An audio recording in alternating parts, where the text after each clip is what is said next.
clubs qui ont des traditions. Manchester United, le Real de Madrid, le Barça. Verratti, pour 11 millions, encore une fois, c'est un joueur qui a beaucoup moins prouvé, je pense, que Belhanda. Donc on est un peu dans l'excès là. Verratti n'arrive sûrement pas comme titulaire. Jusqu'à minuit, c'est l'after-foot. Je vous fais le pari qu'il sera rarement même dans les 18. Gilbert Brébois. Bonsoir à tous, l'after est là en direct avec vous jusqu'à 1h du matin. Ce soir exceptionnellement, c'est un after de gala ce soir, malgré la défaite du Paris Saint-Germain, avec un casting de rêve. Avant de vous présenter les acteurs de l'after ce soir, laissez-moi vous dire qu'on est ravis d'être à la fois ce soir sur RMC, sur BFM Sport et sur SFR Sport pour la première fois dans l'after pour analyser ensemble ce match de Ligue des Champions du PSG au Real. Ils sont là ce soir, les piliers de l'after habituel. Jérôme Bretagne. Jérôme, bonsoir. Bonsoir Gilbert, bonsoir à tous. Daniel Riolo, bonsoir. Salut les amis. Jusqu'à 1h du matin, Daniel, on n'a plus habitué. Hein. Je pense que je suis au courant. Je suis prêt. On vous a préparé quelques surprises. Attention, ce soir, il est là. Reconstitution de Ligue cannaise dissoute. William Gallas, à côté de Jérôme Bretagne. William, bonsoir. Bonsoir. Ah ouais, pas vu. Ça va, William? Ça va. Ça fait plaisir de t'accueillir. Tout à l'heure, coach Courbis nous rejoindra et j'ai promis une surprise tout à l'heure dans l'after ce soir. J'ai pas donné son nom et tout. Tout le monde m'a dit c'est qui? C'est Thiago Silva? Oui. Eh ben non, c'est Eric Dimeco, il est de retour. On était plus intéressant si Thiago Silva avait pu venir. En plus, il avait le temps ce soir. Et voilà, c'est ça. Reconstitution du duo. Autre pas les couilles. Daniel, t'as pas de couilles. Et comme on est dans la vanne Gilbert Brivois, ouais. Un after de Galas, bien sûr. Un after de Galas. C'est moi, on a tout fait. On a tout fait, on peut commencer. Allez. Alors on y va direct. Bon, évidemment, on va rentrer dans les détails d'évaluation tout à l'heure. Évidemment, le 32-16 est ouvert. Le hashtag RMC Live, direct studio. Donc 5-0 pour Liverpool à Porto. Ça, on y reviendra plus tard, vers minuit et demi avec Philippe Auclair. Et donc le Real qui bat le PSG 3-1. Première question, les gars. Est-ce qu'il faut continuer clairement d'y croire pour le retour, vu ce qu'a montré le PSG ce soir? William est notre petit nouveau ce soir. Bon, William, est-ce que tu y crois encore pour la qualif? Ça va être très très dur. Ça va être très très dur parce que je pense que ce soir, le fait d'avoir pris 3 buts à l'extérieur, ça va plomber les joueurs du Paris Saint-Germain. Et même s'ils jouent à la maison, ils vont avoir du mal face à une équipe du Real Madrid qui va être bien en place. Et je ne pense pas qu'ils vont pouvoir se qualifier. Eric? Peut-être que Daniel va pouvoir me répondre. Toi, Gilbert, mais c'est quoi les pourcentages de réussite quand tu perds 3-1 à l'extérieur? Je pense que c'est jouable sur les stats européennes depuis. Ok, donc le seul truc qui fait qu'on est obligé de minorer peut-être ces stats. Sur les stats des Real PSG, c'est jouable. Non, mais ça doit être du 60-40. Oui, voilà, je pense que c'est du 60-40. Donc ça veut dire que tu as 2 chances sur 5 de te qualifier. Donc c'est quand même une bonne probabilité. Le seul problème, et pourquoi il faut minorer cette stat pour le PSG d'après moi, c'est que tu perds un match que tu ne dois pas perdre, et surtout tu perds contre un Real qui joue à 9, quoi. Et ça, peut-être que dans 3 semaines, parce que j'entends Roland, il est passé chez vous, parler toujours de ces 3 semaines entre le match aller et le match retour de ces 8 heures, voilà, qui est énorme et qui permet, on l'a vu l'an dernier avec le match contre le Barça, de se refaire la cerise.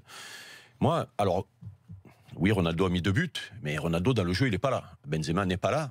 Et c'est ça qui est inquiétable pour le PSG, c'est-à-dire que cette équipe-là était prenable. On va rentrer dans les individualités, donc pour toi, c'est toujours jouable? C'est jouable, ouais. Daniel? Je pense qu'il y en a un de trop. À 2-1, j'aurais été, sans être optimiste, peut-être un petit peu plus confiant. Le 3-1 est très sévère. On va reparler évidemment de la physionomie de la rencontre. Ça me semble un petit peu beaucoup parce qu'en plus, le Real va se retrouver dans une configuration idéale. Jouer en contre, pouvoir faire des changements de cours de match, c'est-à-dire commencer avec une formule, un peu ce qui s'est passé ce soir, et en cours de match, pouvoir mettre des mecs rapides pour encore plus jouer le contre quand Paris pensera avoir la main mise sur la rencontre. Il y en a un de trop. Le 3-1, voilà, c'est arrivé une fois dans l'histoire. Alors pendant les 3 semaines, évidemment, on va encore plus nous bassiner avec le souvenir de 93, mais ça n'arrive pas tout le temps, ce genre de choses. Jérôme, qu'est-ce que t'en penses? Oui, c'est encore jouable. De toute façon, il y a 2 buts à remonter. Il faut gagner 2-0. Ouais, sans que l'autre n'en mette un. Oui, et donc à l'arrivée, tu vas pas penser à ce que le Real marque. Il faudra que le PSG soit bien plus costaud défensivement pour éviter ce genre de but comme ce soir, et que le Paris Saint-Germain mette autant de rythme avec un Neymar de gala comme ça a été le cas pendant 75 minutes. Je pense que Neymar, à ce niveau-là, il est capable de désarçonner n'importe quelle défense et d'offrir des ballons. Ouais, mais je suis désolé. Le problème, c'est que quand tu as les opportunités sur un match aller, mais généralement... généralement, ça arrive tu sais, quand ça arrive, souvent, les retournements, c'est quand tu passes à côté complet de ton premier match. Oui, mais bon, et attends. Mais quand tu laisses passer les opportunités au match aller, alors que tu as été plutôt bien, parce que le score est très flatteur pour le Real, généralement, tu restes sur la salade de regrets dont on a souvent parlé dans l'after. Mais tu viens de le dire il y a 3 semaines. Pendant 3 semaines. T'as 3 semaines pour préparer ce match-là. Je pense que chacun va faire son autocritique, déjà en commençant par l'entraîneur. L'autocritique, c'est j'ai fait un bon match et on a perdu 3-1. Merde quand même. Et de l'autre côté, même si tu veux, allez, on va se la faire pour une fois la référence à 93. Mais franchement, le 3-1, ils le perdent et ils font. Et bon, ils passent au travers, très tendres, ils se font un peu bouffer. Mais même si dans le match, ils voient 2-3 signes que c'est possible de mettre des buts au Real. Voilà. Mais là, t'as fait un bon match, t'as eu des occasions, mais franchement, tu prends 3-1. Mais surtout, à l'inverse, tu as en face une équipe qui, malgré tout, n'a pas été bon, on leur a mis 3-1. Voilà, tu n'as pas été bon. On a joué à 9 où il y a 2 joueurs qui ont été un peu en dessous, et tu as gagné 3-1. Tu arrives, tu n'es pas pareil. Maintenant qu'on s'est dit tout ça, Jérôme, rentrons dans le vif du sujet et parlons d'Unai Emery tout de suite. Est-ce que dans ces choix... Peut-être que tu devrais faire le parallèle entre Zidane et Emery, parce que c'est criant sur ce match-là. Alors justement, d'abord Emery, parce qu'il y a les choix de début de match. Donc je rappelle Thiago Silva sur le banc, Kimpembe en défense centrale, donc Lo Celso titulaire. On aurait pu attendre Diarra. D'ailleurs jusqu'à toute la journée là, on avait des infos un peu contradictoires. Berchiche lui joue, mais ça c'est parce que Kurzawa avait un problème physique. Ensuite il y a ce qui se passe pendant le match. On parlait tout à l'heure d'un tournant au moment de la sortie de Cavani et de l'entrée de Meunier. Est-ce que Emery s'est planté globalement, William, ton point de vue? Moi je pense pas qu'il se soit planté, parce que en mettant Meunier sur le côté droit, ça a permis au début de stopper Marcelo qui faisait que démonter. Bon, qui a fini par marquer quand même. Qui a marqué à la fin, mais au début, quand Meunier est rentré, il a fait une très bonne rentrée. Il a bloqué Marcelo et on a vu un Alves qui était un tout petit peu mieux offensivement. Et pour moi, non, je pense que le changement qu'il a fait au début était bien. Mais il aurait pu en faire d'autres. On attendait Di Maria, peut-être. Moi, je pense que c'est celui-là surtout. Ouais. Je pense que le changement à faire... Emery a réussi son match pendant, je pense, 80% du temps. Mais je crois que ce qui fait et qui donne l'impression qu'il se plante, c'est surtout que Zidane le réussit bien mieux qu'il ne l'a démarré. Les changements de Zidane sont très payants. C'est pas tant ceux d'Emery qui sont pas payants, sauf un. Moi, je pense qu'Mbappé, ce soir, était pas dans un grand soir et que... alors, on va me dire, ouais, Cavani, machin. Mais Cavani, c'est typiquement le genre de match, c'est le 9. Et d'ailleurs, quand on a vu les centres arriver, les ballons dans la surface, quand Cavani est sorti, mine de rien, il n'y avait plus personne dans la surface. Il n'y avait plus personne. Quand tu disais, vas-y, centre. Bah non, ça sert à rien. Il n'y a plus personne pour centrer. Donc, j'aurais sorti Mbappé pour Di Maria, moi. Ça faisait du poste pour poste. Et après, peut-être, effectivement, Meunier avec Alves, mais autrement. Peut-être avec Lo Celso, je sais pas. Mais devant, Cavani sort. Ce que je veux dire, c'est ça serait trop réducteur de dire voilà, c'est à cause des changements d'Emery que le PSG s'est écroulé en fin de match, a perdu le match. Non, je trouve que c'est plus ça grâce à Zidane. Au changement de Zidane. Oui. Et puis la réussite d'un match, on l'a vécu. Ce que je veux dire, toi, le but de Ronaldo, le deuxième, c'est quand même un sacré coup du sort, parce qu'il y a un centre dévié par Areola, et puis t'as le genou de Ronaldo qui est là. Il va jouer dans la surface alors qu'il ne venait pas. Et Cavani, il empêchait bien le jeu comme il fait d'habitude. Il y a deux centres, tout ça. On a parlé des deux centres qu'il y a du côté droit quand même. Il va falloir parler à un moment donné sur les deux derniers buts. Ça vient bien de dire à Carlo de Meunier quand même. Moi, alors tu as vu, je crie pas, je suis pas d'accord et je crie pas. C'est un progrès, non? J'ai progressé. C'est vrai que ça fait combien d'années que tu fais moi je pense que sur quoi le juge Emery, c'est sur les choix qu'il a fait, parce que son dispositif on le connaît. Il y a eu deux choix forts, Kimpembe, Lo Celso. Je vous ai écouté parce que je vous ai écouté. Berchiche. C'est un choix? Ouais, mais non, c'est un choix Berchiche. Vous considérez que l'autre ne pouvait pas jouer. D'accord. L'info du jour, c'était surtout sur Lo Celso. On est tous d'accord parce que je vous ai écouté. Jérôme, je t'ai écouté à la mi-temps, donc j'étais d'accord avec vous, même si on va tirer peut-être un peu trop sur lui. Lo Celso passe à côté de son match. Donc il rate ce premier choix-là, qui est un choix important quand même. C'est un poste clé dans le football aujourd'hui. Ouais, non, mais il rate ce choix-là. Oui, mais Eric, il est bon Lo Celso ce soir. J'ai entendu le découpage.